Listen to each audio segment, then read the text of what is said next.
Transmite el Gobierno de El Salvador. Todos los canales y emisoras deben enlazarse a la cadena nacional de radio y televisión.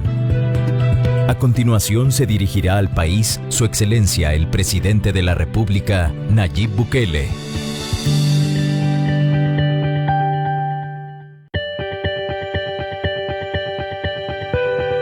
Transmite el Gobierno de El Salvador.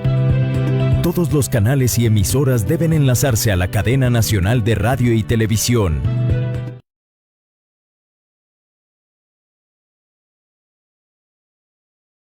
Desde el Salón de Honor de Casa Presidencial, este es el mensaje a la nación del Presidente de la República, Nayib Bukele.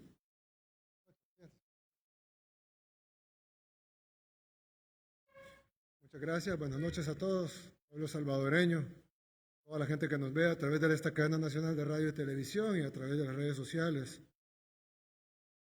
En primer lugar, quiero darles una actualización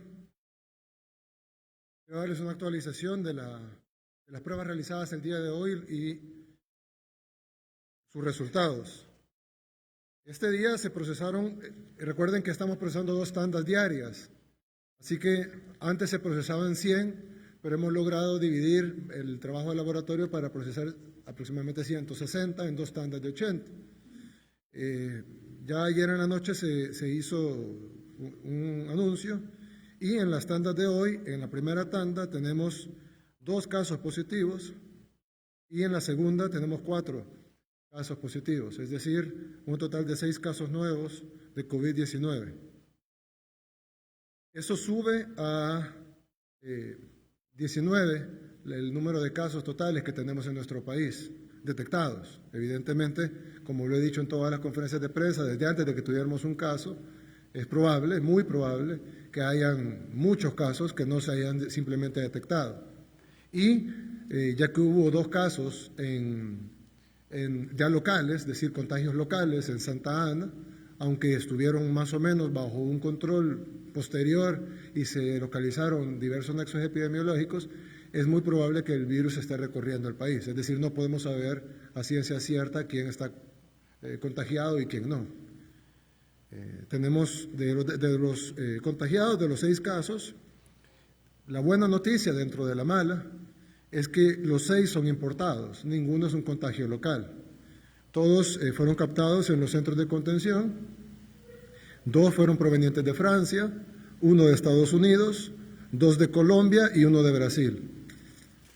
Es decir, dentro de lo que cabe, no han salido de la esfera de los centros de contención y ya que se detuvieron desde que ingresaron al país, evidentemente no podemos saber si no ha habido un error en la fuga de algún contagio porque alguien en un guante se llevó un virus, etcétera, pero lo más probable es que no haya salido de ahí.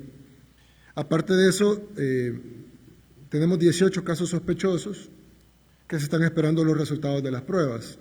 Estas pruebas no se podrán dar ahorita, pues no las vamos a tener a esta hora ni en el momento de la cadena, pero sí las vamos a tener mañana y se van a actualizar en una nueva plataforma que hemos lanzado para que ustedes tengan los datos, primero, en tiempo real y no tengan que esperar a la conferencia de prensa o a la cadena nacional. Siempre hemos tratado de dar la cara cuando hay casos nuevos. Yo anuncié el primer caso, anuncié los segundos casos, estoy anunciando estos, cuando no he sido yo lo ha anunciado el Gabinete de Salud, pero creemos de que a medida esto vaya avanzando va a ser imposible estar anunciando los casos porque van a ser cada vez más por la simple progresión de la enfermedad. Por lo tanto, hemos habilitado una plataforma web para que todo el mundo pueda consultarlo en tiempo real. Y eso da varias ventajas. La primera es que es en tiempo real. La segunda es que tiene más información de la que normalmente se da en una conferencia de prensa por el simple hecho de que es difícil memorizarse 25 datos, pero en la plataforma están todos los datos que se pueden dar. Los que no están en lo que internacionalmente no se pueden dar, por obvias razones. No se puede dar el nombre del paciente o su casa de residencia, como alguna gente ha pedido, eso no se puede hacer. Pero sí podemos decir de qué municipios son, de qué sexo son, cuánta gente está estable, crítica, grave, etcétera, dónde están los centros de contención, cuánta gente hay en los centros de contención, cuántas mujeres, cuántos hombres, de qué edades son los enfermos, etcétera. Así que la plataforma ya está disponible. Ya está disponible. La plataforma es covid19.gov.sv. Es covid19.gov.sv. Y ahí, pues, se puede ver básicamente toda la información. ¿La podemos poner en pantalla? ¿O no está para poner en pantalla? Bueno, ahí está. Esa es la plataforma. Esa es solo la plataforma de scroll down, o sea, funciona, se puede ir bajando y tiene varias información. En cualquier teléfono móvil funciona, y ahí tenemos pues los casos recuperados, que en el caso de El Salvador son 0, obviamente, porque son casos recientes, casos fallecidos, que tenemos 0, casos activos, que es el resultante del total menos los otros 2, que son 19, y los casos confirmados, que son 19. Locales, es decir, los contagios locales, han sido 2, y los casos importados han sido 17, aunque hemos identificado que los 2 locales fueron contagiados por un caso importado de Estados Unidos. 18 casos sospechosos, tenemos cuántos masculinos y cuántos femeninos, 13 son hombres y 6 son mujeres. Gracias a Dios, hasta ahora, esto puede variar, recordemos que es una enfermedad progresiva, pero hasta ahora el 100% de los casos están estables.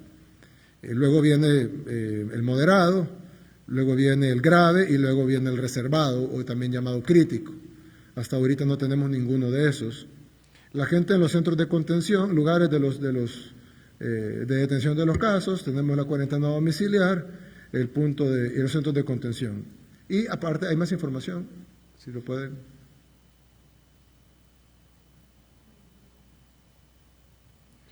Bien, ahí eso en el celular lo pueden bajar más fácil, y ahí tienen los casos confirmados por departamento. En este caso únicamente está Santana, de hecho es el municipio de Santana, y abajo dice Departamento de Santana, Municipio de Santana, cantidad de casos 2. ¿Por qué solo Santana? Porque los otros 17 casos, si bien se pudieron haber encontrado en centros de contención de San Salvador, de otros departamentos, no son casos comunitarios, es decir, no son casos que estaban fuera de los centros de contención. Los únicos 2 casos que se encontraron fuera de los centros de contención son los 2 del municipio de Santana, y si bien hubo otro también en el municipio de Metapán, ese no se cuenta como caso local porque el contagio, él cruzó por un punto ciego y el contagio es importado. Entonces no se cuenta como un caso de contagio local, aunque se detectó en la calle y es posible que haya contagiado a otras personas. La plataforma incluso tiene más datos, según los grupos etarios, tiene de 20 a 39 años son 9 casos, de 40 a 59 años son 3 casos, y de 60 a 79 años son 7 casos. No hay casos de menores de 19 años y no hay casos de mayores de 80 años todavía. Luego están los casos confirmados por día. El 18 de marzo confirmamos 1, que fue el primero. El 20 confirmamos 3.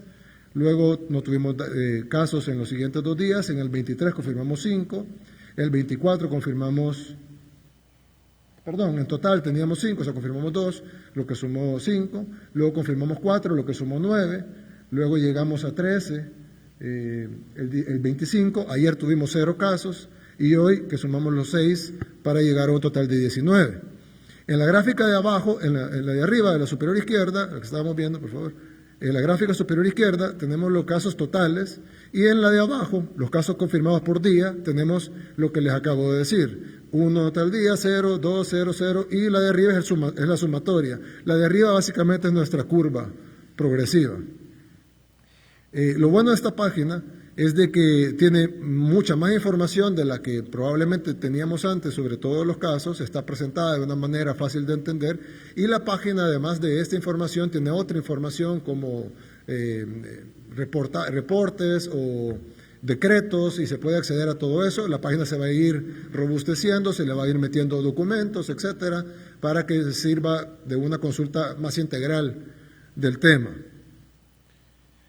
Esto nos ayuda mucho porque la comunicación de los casos, siempre van a haber tweets, siempre van a haber publicaciones en Facebook, en las redes sociales, siempre van a haber conferencias de prensa cuando se amerite, pero no va a depender de eso, o de una pregunta en la calle de alguien, o una entrevista, sino que va a depender de la información oficial del gobierno que está en la página covid19.gov.sv. Bien, lo otro, también la página tiene más información, tiene de dónde vienen los casos importados, creo que hay otra lámina, sí, de dónde vienen los casos importados por país y la cantidad de casos que vienen de cada país. Ahí tenemos cuántos vienen de Italia, de Estados Unidos, de España, etcétera. Y tiene también cuántos centros de contención tenemos. Esta sería otra lámina. ¿Cuántos centros de contención? ¿Cuántas personas hay actualmente en los centros de contención? Actualmente hay casi 4.000 personas en los centros de contención, son 3.935. Son 2.616 hombres y 1.319 mujeres. ¿Dónde están los centros de contención por departamento? Hay un mapa interactivo en donde se puede ver dónde están los centros de contención. Los únicos departamentos que no tienen centros de contención son Cuscatlán, Cabañas y San Vicente. Todos los demás departamentos, los otros 11 departamentos del país, tienen centros de contención, que son 85 en total. Al principio tuvimos, como dijo el director de la OMS, actuamos rápido y tuvimos algunos errores, pero se han tratado de corregir al máximo, y las condiciones en las que están, por no decir todos, la gran mayoría de personas en centros de contención es muy buena. Están generalmente en hoteles que se han adecuado para estos centros de contención, o están en lugares donde se han hecho habitaciones de división de tabla roca, se ha puesto todo lo necesario, aire acondicionado, se ha puesto todo lo necesario para que estén en la mejor condición posible, incluso mejor que las que vemos en otros países del primer mundo. Evidentemente, a medida que esto vaya creciendo, el problema va a ser mayor, hasta que va a superar la capacidad del Estado. Bien, hace 6 días, cuando tuvimos la última cadena nacional, presentamos las gráficas de la progresión matemática de cómo se había comportado el COVID-19 en Italia, España, Estados Unidos y El Salvador. Para ya no hablar de Italia y España, porque hay gente que dice que solo habla de Italia y España, quiero ver lo que pasó en Estados Unidos. La vez pasada, cuando vimos Estados Unidos, yo les presenté una progresión matemática. Esta fue la que se presentó. Y se presentó que en el 21, cuando fue la cadena nacional, en Estados Unidos habían 20.214 casos.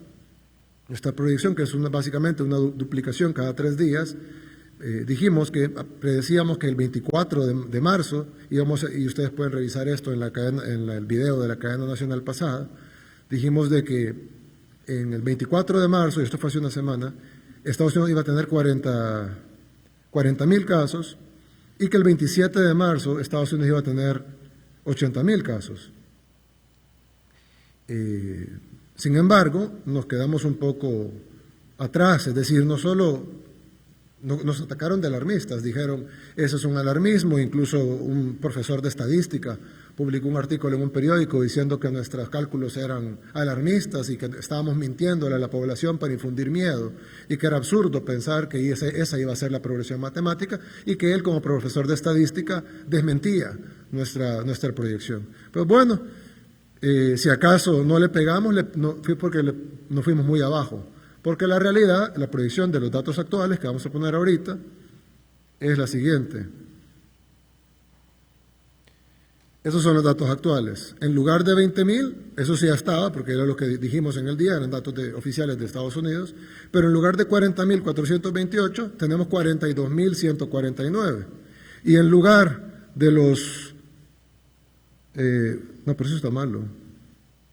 Bueno, en lugar de los... Aquí lo han puesto el 26, pone 63.000 casos, que fue el día de ayer, pero el día de hoy, si ustedes han visto las noticias, y creo que tenemos un video de CNN, Estados Unidos ya sobrepasó los 80.000 casos y básicamente se acerca a los 100.000 casos. Es decir, que estamos muy por encima de lo que, y se puede poner el video CNN, estamos muy por encima de lo que proyectamos.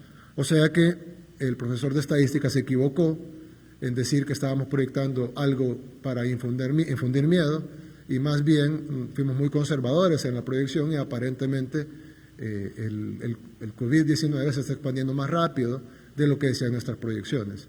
Si tenemos el video de CNN.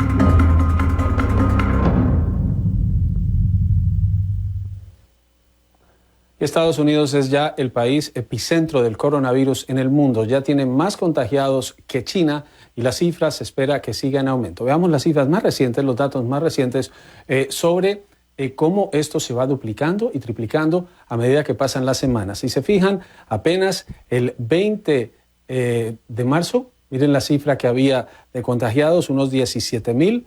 Para hoy, 27,000. Estados Unidos está llegando a los 100,000.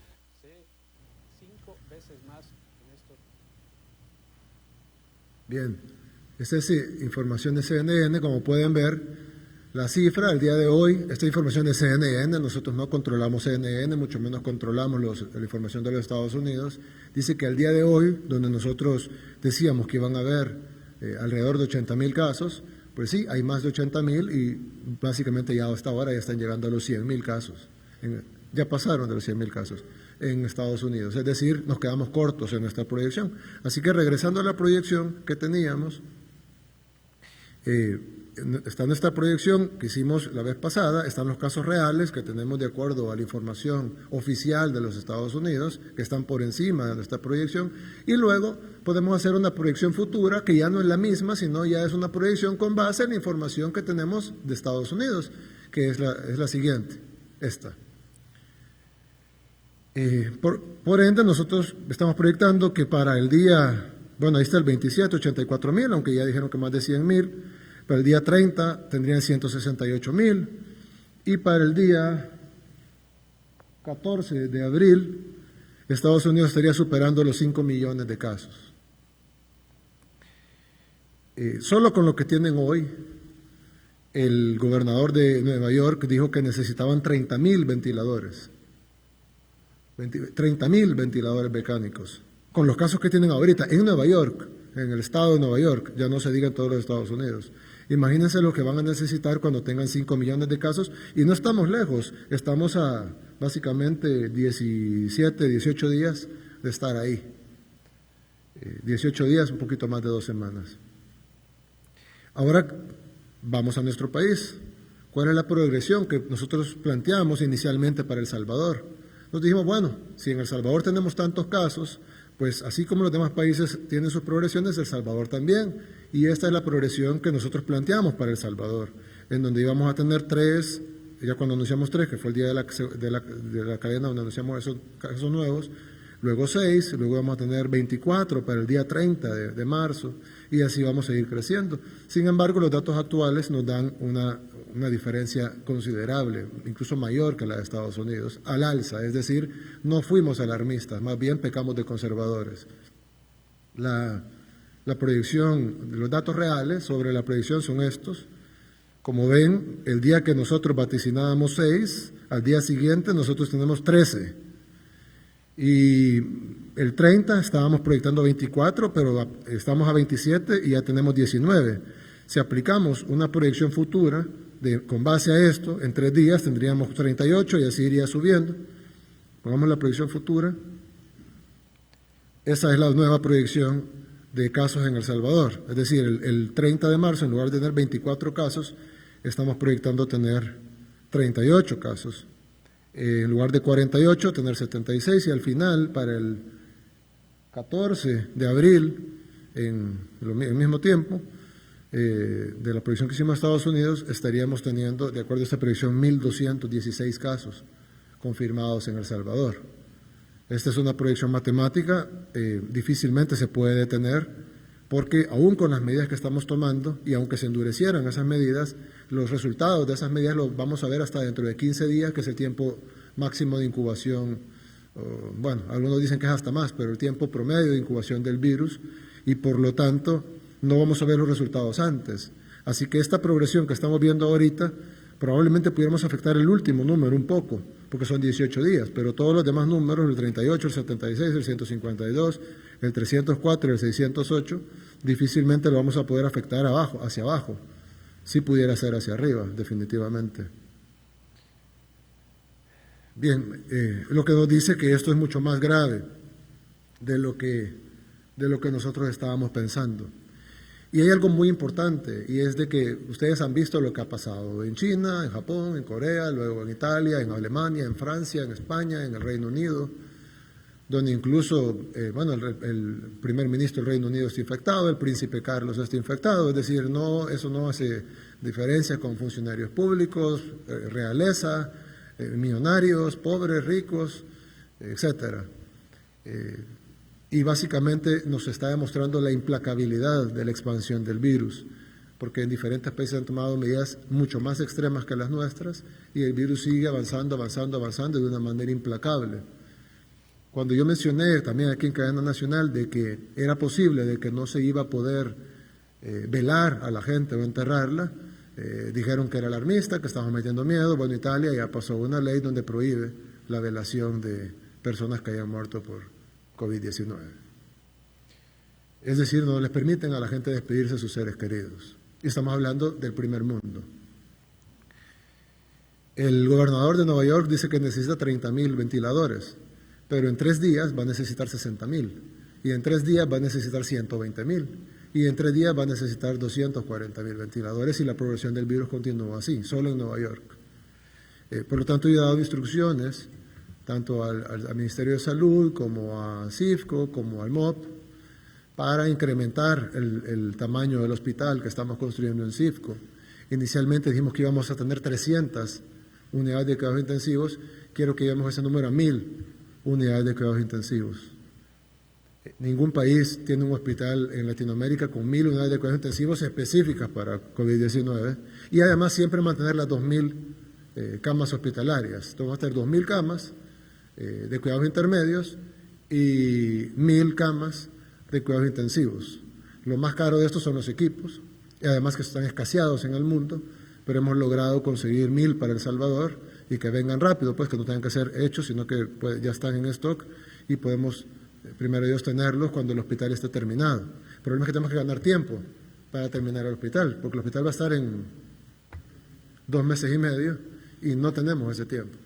Entonces vamos a tener que aguantar con las medidas de contención del virus, vamos a tener que aguantar con el sistema de salud actual que tenemos y vamos a esperar que, primero Dios, el hospital llegue a tiempo para atender a toda la gente, aunque por la progresión matemática, evidentemente, incluso ese hospital, que va a ser el más grande de toda Latinoamérica para combatir el COVID-19, se nos va a quedar muy por debajo de la necesidad que tenemos.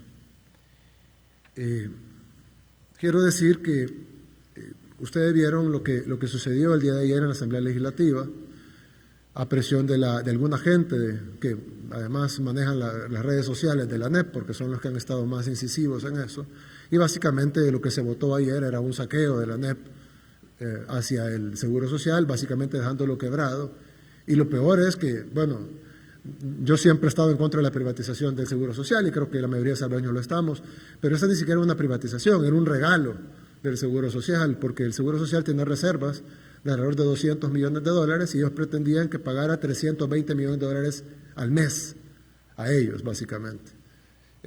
Incluso me llamaron populista irresponsable, pero no sé qué más irresponsable pudiera ser quebrar a la segunda institución de salud más importante del país en medio de una pandemia. Yo he decidido que el pleito político dejarlo a un lado. El decreto, pues evidentemente, aunque ellos pensaban que no, el decreto tiene que pasar por la sanción del presidente o su veto, en este caso obviamente lo vetaría. No tienen los votos para superar el veto, pero gracias a Dios los mismos diputados decidieron derogar el mismo decreto que ellos habían aprobado, y el mismo presidente de la Asamblea, Mario Ponce, dijo que el decreto era un fraude de ley, porque básicamente era una reforma a la ley disfrazada de interpretación. Dice que no lo enviaron, nunca vino a Casa Presidencial, gracias por eso, por no enviar ese defensor jurídico que hubiera sido vetado de todos modos, pero gracias por tomar la iniciativa de tenerlo ustedes mismos. y suspendieron la plenaria hoy a las 3 de la tarde. Yo le quiero hacer un llamado. Yo sé que hay muchos diputados buenos y habrán otros que no, evidentemente, pero yo hago un llamado a que los diputados buenos se impongan a los no buenos. Hay personajes, la mayoría de la empresa privada está colaborando, la mayoría de la empresa, los medios de comunicación, la gran mayoría están colaborando con la pandemia. La empresa privada, hemos tenido donativos para los centros de contención, hemos tenido, hoy AXA nos ofreció seguros de vida para toda la gente que trabaja en el hospital de Cifco. Es decir, hemos tenido un gran apoyo de la empresa privada, de la mayoría de empresarios de empresa privada. Incluso este plan lo hemos diseñado con el apoyo de empresarios, y los mismos empresarios lo han dicho. Lastimosamente hay un grupo muy pequeño de empresarios que ni siquiera son representativos de la empresa privada, pero es un grupo que tiene el control, digamos, de la ANEP, y hay un personaje muy oscuro detrás de ellos. Ya muchas personas lo conocen, me voy a ahorrar el nombre, pero yo sí quisiera pedirle a los diputados, a las fuerzas vivas del país, a los empresarios, a los medios de comunicación, que estas personas con evidentes aspiraciones políticas en este momento no son necesarias para nuestro país. Hagámoslos a un lado, trabajemos todos los que queremos trabajar por el país, porque el Ejecutivo no va a poder solo. Necesitamos el apoyo del Legislativo, necesitamos el apoyo del Judicial, necesitamos el apoyo de los empresarios, necesitamos el apoyo de la sociedad civil, necesitamos el apoyo de las organizaciones de la sociedad civil, necesitamos el apoyo de los sindicatos, necesitamos el apoyo de los medios de comunicación, necesitamos el apoyo de uno y cada uno de los salvadoreños en que cumpla con las medidas que se están implementando. Estas personas negativas, tóxicas, que están moviendo influencia y hasta dinero, tratando de destruir los aparatos de salud del Estado para impulsar sus propios intereses económicos de grupo y sus propias aspiraciones políticas, ustedes ya saben a quién me refiero, por lo menos los diputados y los empresarios saben a quién me refiero. Probablemente asuman la presidencia de la ANEP dentro de poco. Este tipo de gente nociva, yo siento que hay que hacerla a un lado por el bien de nuestro país. Unámonos todos los que queremos sacar adelante este país. La mayoría, la 95, 99% de los empresarios están de acuerdo con eso. Trabajemos. Yo sé que se necesita apoyar a la empresa privada, sobre todo a las MIPYMES, porque que están sufriendo también el embate del golpe económico mundial que se representa el COVID-19. Estamos dispuestos a hacer un paquete para apoyarlos, sobre todo a la micro, pequeña y mediana empresa, que son el 85% de las empresas del país, pero debe ser un diálogo franco y sincero que venga a trabajar de la mano de todos y cuyo objetivo sea sacar adelante a nuestro país, no que se pierdan vidas para favorecer intereses políticos mezquinos y intereses económicos de un pequeño grupo que ni siquiera es representativo del empresariado salvadoreño.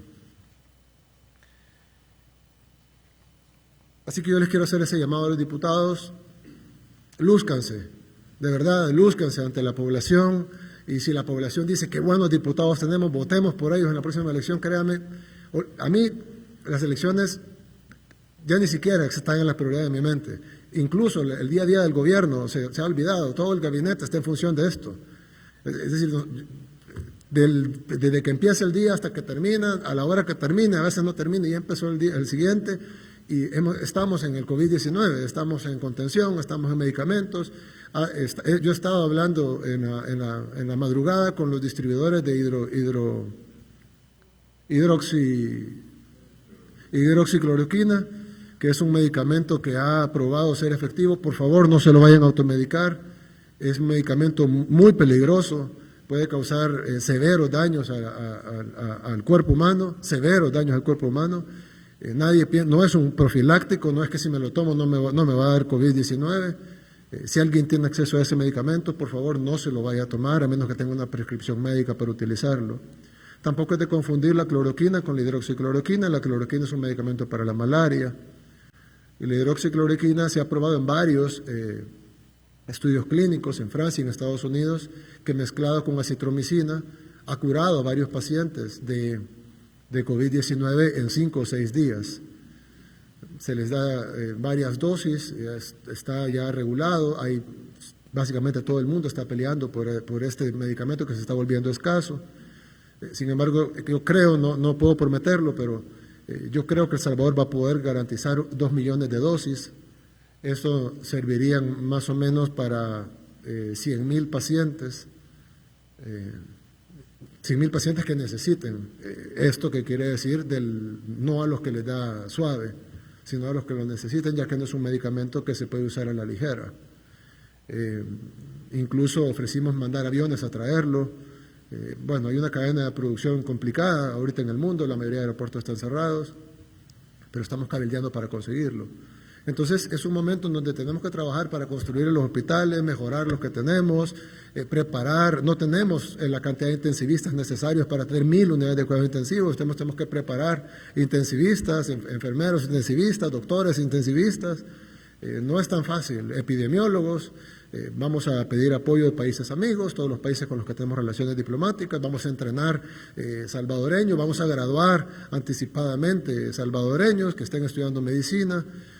Vamos a hacer todo lo posible para tener no solo el hospital, la infraestructura y el equipo, sino además los medicamentos, los insumos, el personal médico, el personal general y todo para que este hospital pueda funcionar al máximo y podamos salvar la mayor cantidad de vidas.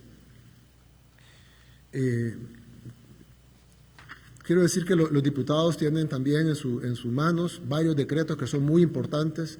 Un decreto es el aumento de los subsidios para las personas de 200 kilovatios a 250 kilovatios hora. Eso va a beneficiar a una gran cantidad de familias más. Tienen también el decreto de la ampliación del régimen de excepción, que es muy útil y no sabemos si vamos a ser más útil todavía después. Necesitamos varios decretos, así que yo hago el llamado a que trabajemos, a que se luzcan ante el pueblo salvadoreño y que aprueben estas cosas que las necesitamos, de verdad las necesitamos. Y probablemente ustedes, diputados, sus familias, y yo, y los ministros, y los encargados de carteras, y nuestras familias, y los periodistas, y sus familias, y la gente que nos está viendo, y sus familias, lo vamos a necesitar. Cuando esta pandemia avance, como ha pasado en todo el mundo, no va a haber distinción entre medicina privada y pública. El gobierno va a tomar control de todos los hospitales privados y por ende no va a haber yo pago, yo no pago. Simplemente su nivel de gravedad de la enfermedad es que va a determinar su nivel de cuidado, no es su nivel de dinero. Y ya que la mayoría de países está cerrando, ni siquiera va a poder tener un avión ambulancia siendo multimillonario y que lo lleve a otro país. Muy probablemente va a ser atendido en CIFCO. Entonces, la importancia de tener todo esto no solo va porque todos amamos a nuestro país, pero también va porque amen a su familia, amen a sus seres queridos. Y pongámonos, si no me quieren querer, no me quieran, pero quiéranse ustedes y quieran a sus familias. Este hospital es necesario, estos medicamentos son necesarios, esta cuarentena es necesaria y las medidas económicas para que la cuarentena se mantenga, que es lo principal, más que el hecho del alivio económico para que las empresas subsistan, lo cual también es importante, pero lo principal es que la cuarentena se pueda mantener.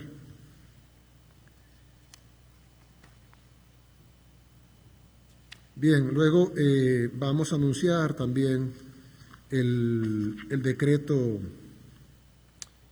13,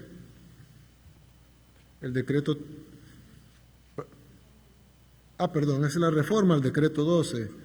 Hubo un decreto ejecutivo que es el que está en función, el cual permite algunas actividades, no permite otras, tiene algunas restricciones y tiene algunas excepciones.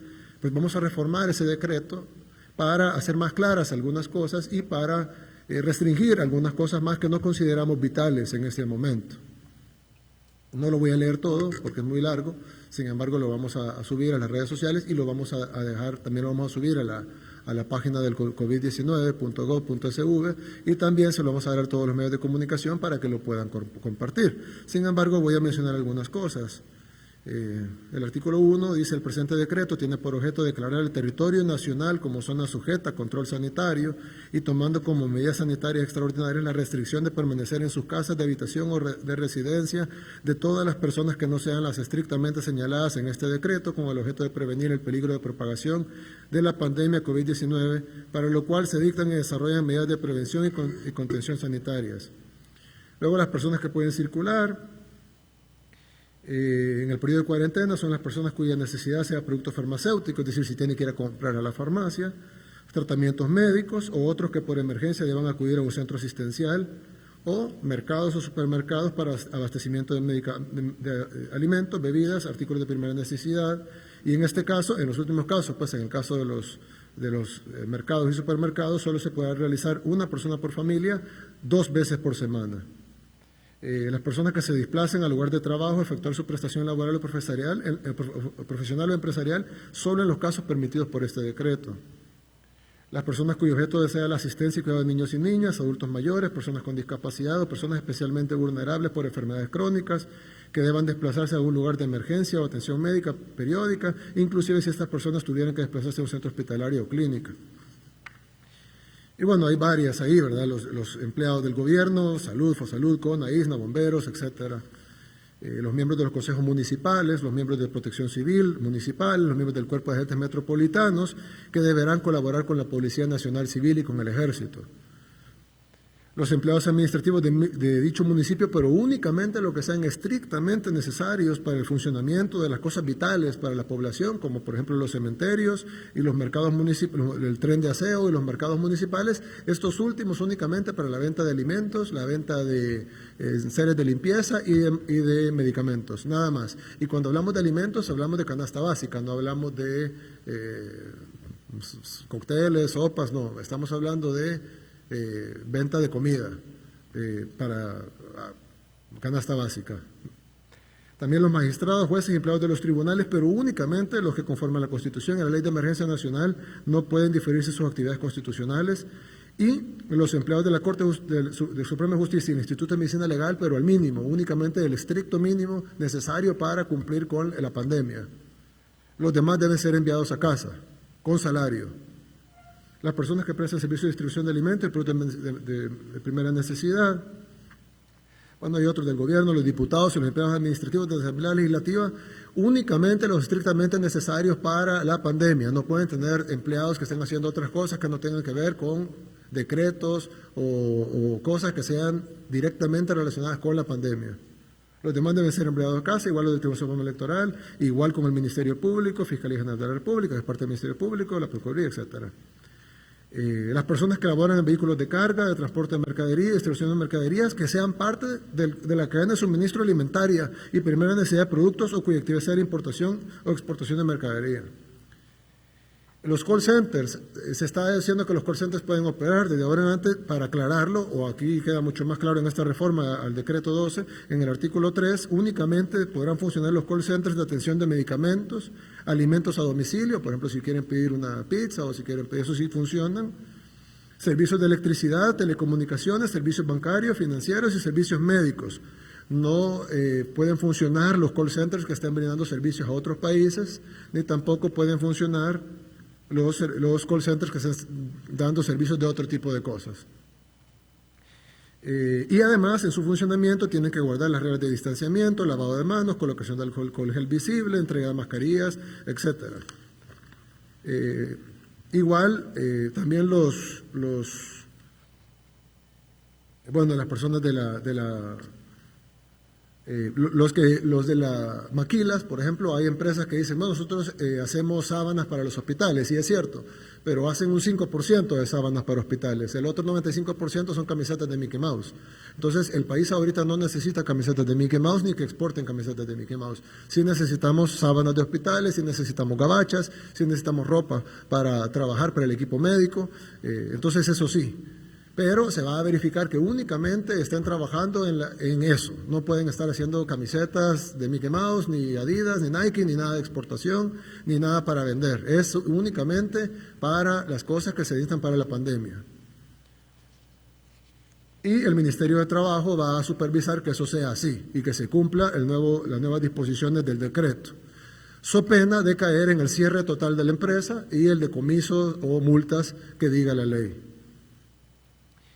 Hay un tema muy importante, es también los servicios alimenticios. Se va a permitir toda la producción de la cadena alimenticia de la A a la Z, pero se van a prohibir las que no son necesarias, como por ejemplo la producción de boquitas o de snacks. No necesitamos estar produciendo churros.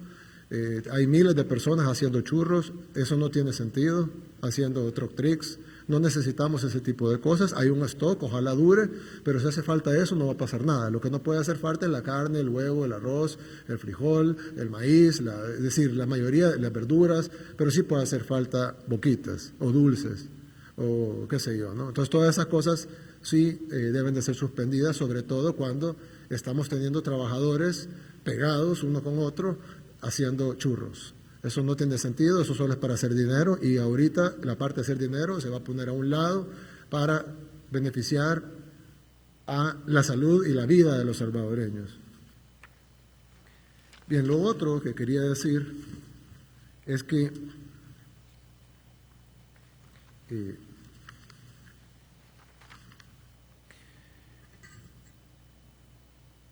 lo que estamos viviendo ahora, mucha gente dice, pero no aguanto el encierro, o no puedo salir, o solo me dejan salir por tal cosa, o conozco a alguien que está detenido en un centro de contención o un centro de cuarentena controlada. Y yo digo, bueno, sí los entiendo, yo sé que es duro. Créanme que ha sido duro para nosotros también, y duro más que todo para el personal que está allá afuera, en la primera línea de defensa, los médicos, enfermeros, el personal de salud, los policías, los soldados, la gente de protección civil, la gente que está cuidando los centros de contención, los que hacen la comida para llevarla a gente que en el centro de contención, los que están cuidando a los 19 enfermos confirmados. No sé cuánta gente quisiera estar cuidando a un enfermo confirmado de coronavirus y luego ir a su casa a descansar con su familia. Esa gente la está pasando mal. El resto de nosotros todavía estamos en una posición privilegiada, pero si usted siente que está en una posición difícil, yo lo que le quiero decir es que nos preparemos, porque en un par de semanas lo que ahorita consideramos malo va a ser el paraíso, a la par de lo que vamos a vivir dentro de 15 días. Y esto no se puede detener. Se puede detener con las medidas que estamos aplicando para que la curva baje 15 días después, pero la progresión de aquí a los próximos 15 días no se puede hacer nada. Va a ser una progresión inevitable, implacable, probablemente mayor a la que estamos proyectando. Va a desbordar en algún momento, porque eso continúa, la tabla que yo le presenté hasta cierto punto, pero aún con medidas continúa el alza. Pero así es. Y nos va a desbordar. Y si logramos llegar a terminar CIFCO a tiempo, incluso ese hospital será desbordado. Y lo que vemos ahorita, créanme, es el paraíso comparado con lo que se viene. No estoy siendo alarmista, hasta ahorita hemos pecado de conservadores, no de alarmistas. Todo lo que hemos dicho ha pasado o ha sido peor de lo que hemos dicho. Entonces, créanme, lo que estamos viendo ahora no se parece a lo que vamos a sufrir después. Si ustedes ven los países desarrollados, están sufriendo muchísimo, y ellos tienen todo el recurso del mundo, tienen sistemas de salud envidiables. Cuando pega en Latinoamérica, que ya está empezando a pegar en Latinoamérica fuerte, ya las proyecciones no es lo mismo duplicarse de 1 a 2 que duplicarse de 500 a 1000. Cuando pase eso, que ya está pasando, creo que Panamá ya llegó a 1000 casos. 680, quiere decir que mañana o pasado llegan a... ¿Perdón? Ya tienen 14 fallecidos y 780 casos, y están a 2 días máximo de llegar a 1000 casos. Pero luego van a estar a 3 días de llegar a 2000, y luego a 3 días de llegar a 4000, y luego a 3 días de llegar a 8000, y no es culpa de Panamá, es simplemente la progresión matemática en la que todos estamos. A medida que pase eso, nos vamos a empezar a desbordar. Ya las quejas ya no van a ser que no me gustó el almuerzo del centro de contención. La queja va a ser, no hay una cama para que me atiendan, y me urge que me atiendan porque estoy enfermo y no puedo respirar. Entonces, yo sí les hago el llamado, por favor, no solo lo haga por el país, hágalo por usted mismo, por su familia, por sus hijos, por sus padres, por sus hermanos, por sus abuelos. Haga lo posible por no contagiarse. Si usted se queda en casa y nadie externo a su casa entra a su casa, no se va a contagiar. Y si tiene que ir a comprar alimentos, pues hágalo, pero que vaya una persona que tome todas las medidas de distanciamiento posible, y cuando llegue a su casa, si es posible, quítese la ropa, que la laven, cámbiese la ropa inmediatamente, báñese, lávese las manos con alcohol gel, lo que pueda hacer, que hay diversos productos para que hay alcohol gel. Si no tiene alcohol gel, puede usar alcohol normal, es más abrasivo, pero es efectivo. Puede usar prácticamente jabón de lavar, jabón normal, agua y jabón. Puede usar incluso el jabón de cocina. Es más duro, pero puede usarlo. Es decir, que puede usar casi cualquier cosa de limpieza. Puede usar Lysol, trate de mantener lo más limpio posible su hogar. Cuando salga, deje los zapatos afuera. trate de agarrarlos con una bolsa, lávelos o no los vuelva a usar, o por lo menos si no tiene implementos de limpieza, póngalo al sol 2 días y antes de ponérselos, y ya en 2 días al sol creo que el virus tal vez ya no está tan vivo en el zapato como cuando lo trae de afuera. Ponga cuidado con las cosas, incluso las recomendaciones. Por ejemplo, yo veo que recomiendan saludarse con el codo y recomiendan toser dentro del codo. Son cosas que no tienen sentido. ¿Cómo voy a toser acá y saludar aquí? Es decir, no salude como los japoneses. Por eso es que ellos no crecen el virus, porque tienen una cultura de distanciamiento social. En Japón la gente se saluda de lejos, no se saludan de mano, no se saludan de besos. Cuando andan en la calle desde antes, cuando andan en la calle con gripe, andan con mascarilla para no transferir la gripe a los demás. Entonces ya tienen una cultura de distanciamiento social, por eso ha sido más, y además tienen disciplina, pero eso ha sido más fácil para ellos contenerlo. En Occidente, donde tenemos cultura de abrazarnos y de besarnos, entonces se riega más el virus, y por eso es que Italia, Francia, Alemania, España, Reino Unido, etcétera, Estados Unidos se ha desarrollado más el virus.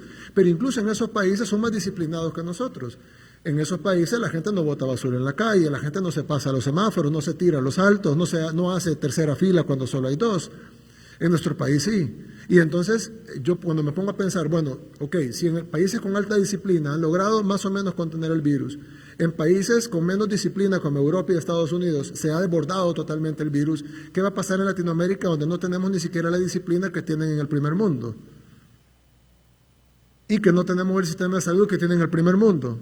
Y que no tenemos los recursos que tienen en el primer mundo. Es decir, ¿qué va a pasar con nuestros países? Entonces, la única defensa es que cambiemos, y no tenemos tiempo para hacer una cultura y la vamos a cambiar en 10 años, tenemos que cambiar hoy, esta noche, porque si no, dentro de 15 días no tenemos nada que hacer, pero dentro de 16 días va a seguir la progresión matemática, va a llegar un punto en donde pudiera morir más gente que en todo el conflicto armado, en un lapso de tiempo muy pequeño. Nunca El Salvador había sufrido tanto si pasara eso. Está en nuestras manos detenerlo, no está en las manos del gobierno. El gobierno está haciendo lo imposible y ustedes lo han visto, pero el gobierno puede hacer esta parte. Todo el resto de lo que se puede hacer, lo tenemos que hacer todos los salvadoreños cumpliendo con las medidas y acatando las medidas. No creen que son más vivos que el otro por salir de la casa. Fui 4 veces al supermercado o fui 4 veces al mercado. ¿Qué listo soy? No está siendo listo, está siendo tonto, porque se va a contagiar a su familia, va a contagiar a su país. Y al final va a desbordar el sistema de salud, que de por sí es precario, y cuando necesite atención de salud no la va a obtener. Y cuando esté ahí sin poder respirar y sin un ventilador mecánico disponible, ahí se va a enterar de que no fue vivo, sino que fue tonto, pero va a ser demasiado tarde. Y no solo para usted, sino para un montón de gente. Bien, otro tema que mucha gente está pendiente es el depósito de los $300. Quiero decirles que esto ha sido una labor titánica del gobierno, titánica en dos vías. La primera es porque la Asamblea Legislativa apenas ayer aprobaron la autorización para que pudiéramos conseguir $2,000 millones. Pero evidentemente eso hay que irlo a buscar, no la tenemos disponible aquí y va a haber que irlo a buscar al mercado internacional. Hasta ahorita, un centavo de esos $2,000 millones no ha ingresado. Una vez ingrese ese dinero, la Asamblea Legislativa ha puesto un candado, que estamos de acuerdo con él, no estamos de acuerdo del 100% cómo se formó, pero bueno, hay que llegar a acuerdos. Luego tiene que aprobarlo un comité, luego de aprobarlo al comité tiene que pasar por este servidor, y una vez aprobado por el Ejecutivo tiene que ir a la Asamblea Legislativa para su ratificación, y entonces se puede hacer el primer desembolso. Eso va a tardar más o menos un mes para ver el primer desembolso de ese dinero, y El Salvador en un mes ya no va a tener nada que hacer. Por lo tanto, el gobierno hizo una labor titánica para conseguir liquidez y conseguir los $450 millones necesarios para pagarle $300 a 1.5 millones de hogares, que es más del 75% de la población que va a ser directamente beneficiada con esta transferencia económica de $300 por vivienda, no por persona, por vivienda, pero son 1,5 millones de viviendas las que van a ser beneficiadas. Ahora, ha sido una labor titánica porque inicialmente nos queríamos ir con el recibo de luz, pero el problema es que mucha gente alquila y el recibo de luz está a nombre de otra persona, o mucha gente no tiene recibo de luz porque no tiene luz. Entonces, hay mucha gente que dice, bueno, yo vivo en un mesón, ¿cómo van a hacer conmigo? O dice otra gente, yo vivo en lo rural, ¿cómo me van a transferir a mí si yo no tengo luz? O dice alguien, mira, nosotros alquilamos o compramos, pero no hemos cambiado el nombre en el recibo de luz, o el recibo de luz está a nombre de mi abuelita que ya falleció. Entonces, el gobierno ha hecho una labor titánica para identificar a las personas y tratar de que no se duplique y que en una familia no reciban 2 subsidios y que dejen a una familia sin subsidio. Sin embargo, y quiero pedir disculpas por adelantado, por más que hemos hecho esfuerzo, va a haber errores. Y por eso hemos puesto un apartado en la plataforma para que la gente denuncie si siente que no se le ha cumplido con su subsidio, o también pueden ir a todos los SENADES. Pero ¿cómo va a funcionar? Bien, el gobierno va a habilitar una página web que ya va a estar disponible al final de unos minutos después de terminar esta cadena nacional, que es emergencia.covid19.gov.sb. Recuerden que covid19.gov.sb es la página donde pueden ver las estadísticas, pero si ponen emergencia antes, emergencia.covid19.gov.sb, les va a salir una plataforma, no sé si tenemos el video o la página web, pues. Ahí les va a salir, es bien sencillo, y le dice ahí, consulta si eres beneficiario del apoyo económico de alimentación para emergencia. Ustedes digitan su número de DUI, apretan ahí si quieren, y le dice, Juan, si eres beneficiario del apoyo económico de 300 para alimentación de tu hogar, tu pago deberá ser retirado en ventanilla en cualquiera de las siguientes sucursales.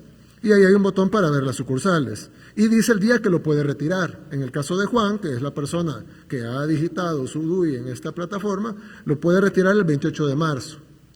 ¿Por qué lo hemos hecho así? Porque como son 1.5 millones de beneficiarios, no queremos 1.5 millones de personas en la calle mañana tratando de cobrar el subsidio. Entonces hemos dividido en 15 tandas de 100.000 viviendas diarias. Entonces vamos a beneficiar 100.000 viviendas mañana, ¿sí? 100.000 viviendas mañana, 100.000 el domingo, 100.000 el lunes, 100.000 el martes, 100.000 el miércoles, 100.000 el jueves. Entonces van a ser 100.000 personas las que van a salir a cobrar su subsidio en todo el día, en todo el país. Y así tratar de no generar aglomeraciones. Igual van a ver las mismas personas de los bancos, van a estar listas para distanciar a las personas 3 metros en la cola, alcohol gel, mascarillas, etcétera, para que no hayan contagios por querer entregar el subsidio económico. Entonces, ¿cómo va a funcionar? Si podemos volver a poner la plataforma. Entonces sale la página web, ahí, en este caso Juan sí es beneficiario directamente él con su DUI, pero van a haber casos en donde Juan o la persona que digite el DUI no va a ser beneficiario directo. ¿Por qué? Porque como es uno por vivienda, no uno por persona, su DUI no está registrado como el jefe del hogar, digamos. Y entonces, al presionar, va a escribir su DUI y al consultar le va a decir, este DUI no se encuentra en estos registros. Intenta ingresando el DUI de otra persona de tu hogar. Es decir, no es que no sea, si le dice que no es que no sea beneficiario, simplemente que su hogar puede ser que haya otra persona, su pareja, su madre, su padre, su abuelo, su abuela, su hijo mayor, etcétera, que sea el que esté en el DUI y por lo tanto a usted le sale que no, pero puede que sí. Y si ninguna persona, póngale pausa al video, por favor. Si podemos regresar al principio. Entonces, si usted digita su DUI y le sale que es beneficiario, pues usted sabe, ahí le va a decir cuándo puede irlo a cobrar y a qué agencia bancaria o a qué punto expreso o a dónde puede cobrarlo. Si le dice que no, pues pruebe con el DUI de otra persona de su hogar. Y si después de haber consultado todos los números de DUI de su grupo familiar, de las personas que viven en su vivienda, y ninguno aparece en el registro, y usted considera que debería ser elegible para el beneficio, porque también pasa que ya probé los 5 DUI de mi vivienda, ninguno sale, pero hombre, es que yo no soy elegible para el beneficio.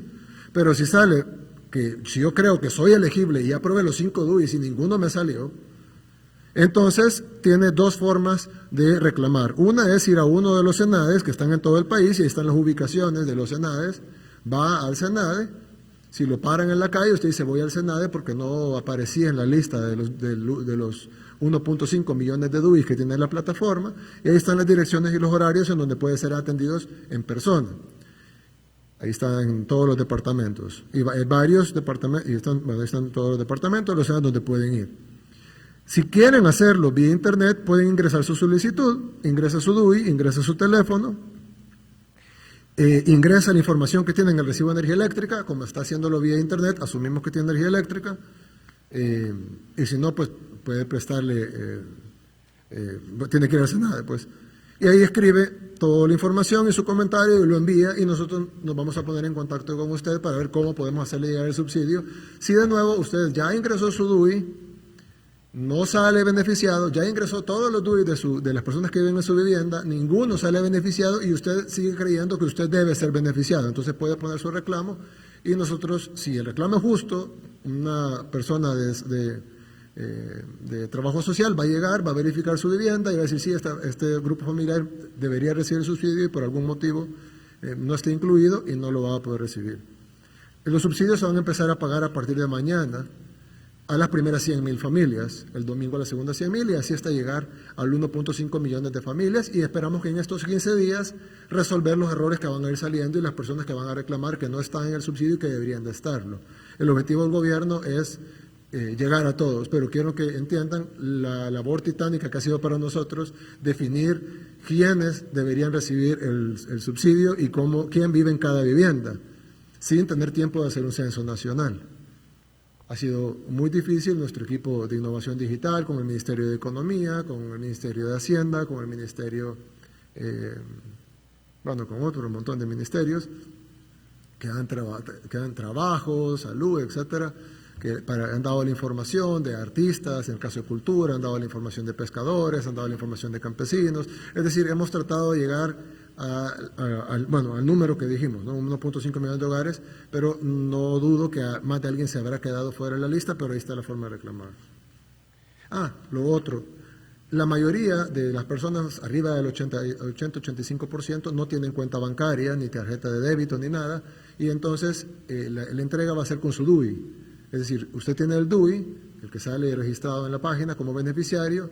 Esa persona va a las sucursales que se le digan ahí, que están cerca de su vivienda, probablemente si vive en un pueblo, pues enfrente del parque habrá un banco, entonces puede ir a ese banco, no tiene que tener cuenta en el banco, no tiene que tener tarjeta de crédito, no tiene que tener nada, simplemente tiene su DUI, no tiene que estar vigente, y entonces usted va con su DUI al banco o a las sucursales que se le indican ahí en la plataforma web, y ahí en el banco con su DUI ven su cara, su nombre, y ahí mismo le entregan sus $300 en efectivo. Ahí le entregan 15 billetes de 20. Pero el 20% que está bancarizado, el 15% más o menos que está bancarizado, es decir, que tiene cuenta de banco o tarjeta de débito o un sistema de pago a través de celular, en ese caso pues vamos a depositarle ahí. Entonces es más fácil. Entonces a mucha gente que escriba ahí su DUI le va a decir, sí, usted está beneficiado. ¿Tenemos ejemplo de eso o no lo tenemos? ¿No? ¿Claro? Tenemos ejemplo del beneficiario con cuenta bancaria. Bien, ahí está. Entonces dice, en caso de Pedro ingresó sus datos, ¿verdad? Ahí está, consulta, ¿verdad? Entonces escribe su número de DUI, Pedro, y pone consultar y le dice, Pedro, si eres beneficiario del apoyo económico de 300 para alimentación de tu hogar, tu pago será por medio de la vivienda y será depositado en tu cuenta. Entonces, es decir, en ese caso él no tiene que ir al banco porque ya está en su cuenta, a menos que lo quiera ir a cambiar en efectivo, pero como tiene cuenta puede ir a sacar un poquito, puede usar su tarjeta de débito, puede comprar con su tarjeta de débito, puede ir incluso a un cajero automático. Espero con eso haber aclarado las dudas sobre el subsidio económico que se empieza a pagar a partir de mañana y la información está disponible a partir de hoy al cierre de la cadena. Quiero darle la palabra a nuestro representante de la Organización Mundial de la Salud. Gracias, presidente. Buenas noches. Los números siguen creciendo sin vuelta atrás, lo que es preocupante en muchos de los países y de la región. Es más, crecen tan rápido que ya es prácticamente imposible llevar la cuenta de los datos. Se siguen aprendiendo lecciones de la emergencia. Hoy falleció un adolescente de 16 años en Francia. Luego ninguna persona está exenta de tener problemas y sigue siendo un llamado, no es que por ser joven no vaya a tener problemas y creo que eso la gente tiene que saberlo. Se sigue aprendiendo también que la única manera es cortar la transmisión y creo que usted fue muy claro en el mensaje a toda la población. Cada uno tiene que cuidarse y la gran responsabilidad está en cada uno y en quedarse guardado si no tiene que salir. El otro punto está en la necesidad de la detección temprana de los casos y el aislamiento de los casos, que es lo que precisamente se está haciendo y que toca seguir trabajándolo. La identificación y la cuarentena de los contactos, eso ha sido fundamental en los países que han sido exitosos en el trabajo. Optimizar el trabajo, comunicar a la población, comunicar confianza y definitivamente el involucramiento de la comunidad. Creo que todos tienen que ser parte de esto. Esto es más que un tema individual, un tema de gobierno, es un tema de sociedad y de comunidad. Hay que seguir trabajando. Si paramos la transmisión, el número de fallecimientos será mucho menor. Aplanar la curva la va a alargar en tiempo y va a ser como en algunos países que tienen 48.000 casos y 300 fallecidos, o Japón que tiene 47, o Corea que tiene 147, o Singapur 2. O sea, todavía se pueden hacer las cosas y creo que está en manos de la población parar esa transmisión. Gracias. Sin embargo, todos los casos que mencionó fueron países asiáticos que tienen culturas distintas a las nuestras y generalmente son más disciplinados, incluso en Japón, que está prohibido por el gobierno, pero en Japón todavía hay población, sobre todo en el sector rural, donde si alguien comete un delito o una falta muy grave, esa persona se suicida, hace harakiri, que se mete una espada y dice, me mato porque así salvo el honor de mi familia. Es una cultura totalmente diferente a la nuestra. Total. Y entonces hemos visto cómo en culturas más disciplinadas, por obvias razones, por evitar el contagio, han tenido mejores resultados en contener el crecimiento exponencial de la enfermedad, y a medida vamos hacia Occidente se va poniendo peor. Y cuando vengamos a Latinoamérica, donde prácticamente no seguimos ninguna instrucción, no seguimos las reglas, creemos que somos listos porque nos saltamos las reglas, si no cambiamos ya hoy la cultura, es decir, no hay tiempo para cambiarla, pues no es que vamos a educar a la gente, no, hay que cambiarla hoy ya por nuestra vida, porque si no, no vamos a poder parar la enfermedad. Y un último llamado quería hacer, utilizar la línea 132. Las personas que tengan sintomatología tienen que consultar, no tienen que tener miedo, la enfermedad es manejable, pero lo más grave es quedarse con la enfermedad y seguirla transmitiendo. Entonces, ese llamado para que las personas consulten y se puedan atender rápidamente y ayuda a sus familiares. Gracias. Lo último es de que evidentemente solo mencioné las páginas y toda la gente se metió. Las páginas a veces, cuando ustedes saben, cuando se meten demasiadas personas, probablemente hay más de 1 millón de personas, más de 2 millones, 4 millones. Bueno, hay 4 millones de personas consultando las páginas ahorita, entonces evidentemente pues colapsa un sistema que estaba preparado para 2 millones, pero con las horas se va a ir liberando, pues a medida más noche, así como el tráfico, ¿no? Más noche va a estar más liberado, si se espera la madrugada pues va a ser mucho más rápido. Y así, lamentablemente, como dijo el director de la OMS, hay que actuar rápido y pues nosotros pudimos haber pulido esto y hacerle más ancho de banda para el lunes, pero yo sé que es importante que empecemos a dispensar estas ayudas económicas porque hay mucha gente que ya no tiene que comer, a diferencia de otros que han hecho colas innecesarias en los supermercados para comprar papel higiénico. Y han llenado sus casas de un montón de cosas que ninguna le va a servir, o la mayoría no le va a servir, y cada vez que anunciamos una cadena salen corriendo al supermercado a contagiarse probablemente en esas aglomeraciones, a hacer colas, a trabar el tráfico. Hay gente que no tiene que comer, y entonces necesitamos llevar esa ayuda económica a la gente que no tiene que comer y hacerle un llamado a la gente que está consumiendo más de lo que consume normalmente. El triple o 4 veces, o han ido 8 veces al supermercado esta semana, con 6 carretillas llenas. No hagamos esto, estamos dañando a nuestro país y al final de cuentas no lo hagan solo por solidarios, háganlo por ustedes mismos. Si colapsan el país, vamos a colapsar todos.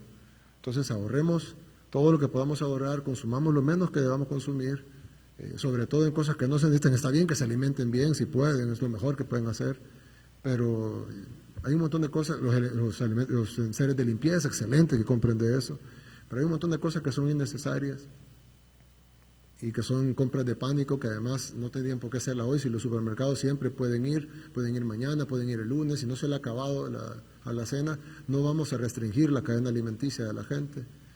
Entonces es innecesaria las compras de pánico. Solo está poniéndose en peligro de contagio, un alto peligro de contagio, porque en una aglomeración lo más probable es que más de alguien tenga COVID-19 y no lo sepamos. Entonces se puso en riesgo y puso en riesgo a su familia por ir a comprar papel higiénico. Entonces, no se ponga en riesgo usted, no ponga en riesgo su familia y no pongamos en riesgo nuestro país. Yo no quisiera decirles esto, pero lo que estamos viviendo ahora es el paraíso, a la par de lo que vamos a vivir dentro de unos días. Tratemos de que esa tribulación, que va a ser muy fuerte para nuestro país, sea lo menor posible. Y eso solo va a funcionar, no solo con la acción del gobierno, que ustedes han visto que hemos estado muy activos, sino de que con la acción de cada uno de nosotros en nuestros hogares. Quedémonos en casa. Solo la gente que está trabajando por la necesidad de que haya energía, de que haya agua, de que haya medicamentos, de que haya fuerza pública en la calle, de que haya doctores y enfermeros y trabajadores de la salud para atender a los enfermos, los que están construyendo el hospital, etcétera, la cadena de producción de alimentos, etcétera. No es necesario, no vayan a trabajar, es que voy a perder dinero, es que voy a perderme un cliente, es que tengo un contrato con una empresa en los Estados Unidos que voy a perder. Créanme que eso no es nada a la par de la vida de un familiar, a la par de la vida de un ser querido. No hay nada que se anteponga ante las vidas humanas, y este es un momento en donde si no hacemos eso, vamos a perder las vidas humanas y vamos a perder la economía, porque la economía depende de la gente viva. Así que si nosotros no cuidamos la salud de la gente, olvídense de la economía también. Para eso, el grupito pequeño de empresarios que está todavía poniendo la economía por encima de la salud de la gente, si ellos ya no van a cambiar. Yo creo que siempre todos recordamos la película o la caricatura donde está cayéndose todo y está el avaro que recogiendo de las cosas del oro, queriendo sacar el dinero y termina aplastado por eso. Ellos así piensan, les importa más el dinero que su propia vida, pero es una minoría. No permitamos que esa minoría imponga la agenda nacional. La gran mayoría de los salvadoreños queremos vivir y queremos que vivan nuestros seres queridos y queremos que vivan nuestras parejas, nuestros hijos, nuestros padres, nuestros abuelos. Entonces protejámoslo y hagamos los sacrificios que tengamos que hacer, por muy duros que parezcan, créanme, no es nada a la par de tener a nuestra familia y a nuestros seres queridos vivos. Y nuestro país se va a levantar, si salimos bien de esto, si la moral de nuestro país no está destruida después de esto, sino que logramos salir adelante porque hicimos todo lo posible por salvar la mayor cantidad de vidas, vamos a poder reconstruir la economía. Pero si al final de cuentas todos estamos sumidos en el sufrimiento y en la desolación, no va a haber incentivo económico o incentivo financiero que levante la economía.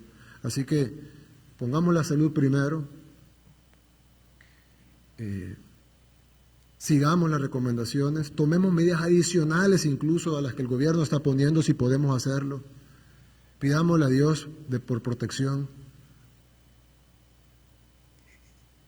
y Dios quiera y proteja a nuestro país. Que Dios los bendiga a todos y que Dios bendiga a El Salvador. Muchas gracias y buenas noches. Desde el Salón de Honor de Casa Presidencial, este fue el mensaje a la nación del presidente. Transmitió el Gobierno de El Salvador. Agradecemos a los medios de comunicación por enlazarse a la cadena nacional de radio y televisión.